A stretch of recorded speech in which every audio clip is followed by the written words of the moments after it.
नमस्ते सर्वांना. जय शिवराय. रोज इन्व्हिटेशनला बाहेर जात असताना बरेच अनुभव मिळत आहेत. खूप गोष्टी शिकायलाही मिळत आहेत.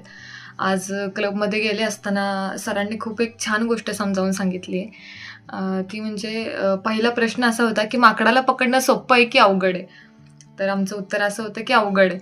पण एका शिकाऱ्याला मात्र माकडाला पकडायचं आहे, तर त्यांनी एक खूप छान ट्रॅप लावलेला. तर एका खड्डा केलेला आणि त्याच्यामध्ये शेंगदाणे ठेवलेले. त्याला माहिती होतं, की माकड येऊन ते शेंगदाणे घेणार आहे, त्यावेळी त्याला पकडता येईल.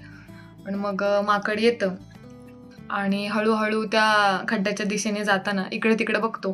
पुन्हा घाबरून पुन्हा माघारी येतो. पुन्हा येतो, परत इकडे-तिकडे बघतो, पुन्हा रिटर्न येतो.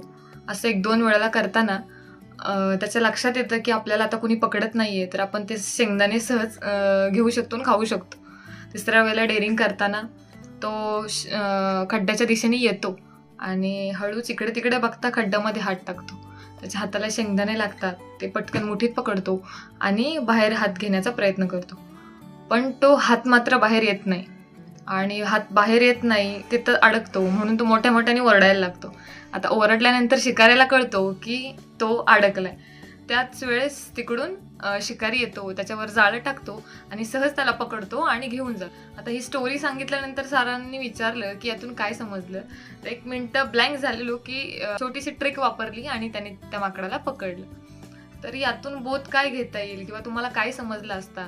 की मग त्यातून सरांनीच असं उत्तर दिलं, की जर त्यानी ती मूठ सोडली असती, तर जसा हात घालू शकला आतमध्ये, तसाच तो सहज बाहेर काढू शकला असता.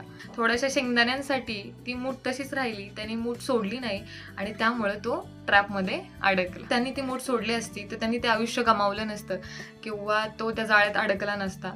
छोट्या-छोट्या गोष्टींचे सॅक्रिफाइसेस करावे लागतात. पण त्याच वेळी नेमकं ते नॉलेज न मिळाल्यानं आणि त्याच वेळी व्यवस्थित मार्गदर्शन न मिळाल्यामुळं कितीतरी लोकांचं नुकसान झालेलं आहे किंवा आपण आपलं स्वतःचं नुकसान करतो.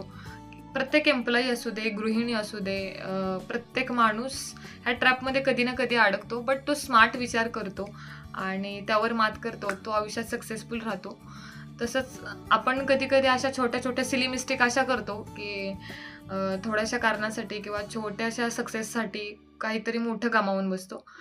तर ते नाही करता आलं पाहिजे. तर काहीतरी भविष्य घडवायचं आहे, काहीतरी आयुष्यात बनायचं आहे, स्वतःचं स्टेटस बनवायचं आहे, सक्सेसफुल व्हायचं आहे, तर खूप बॅरियरमध्ये येणार आहे, खूप गोष्टीमध्ये येणार आहेत आणि खूप गोष्टी डिस्ट्रॅक्ट पण करणार आहेत. पण तिथं किती वेळ थांबायचं, किती विचार करायचा, तर डिपेंड आपल्यावर आहे. तर इतका छान आणि सुंदर त्या गोष्टीचा भावार्थ होता. शॉर्ट टर्म सक्सेससाठी भविष्यात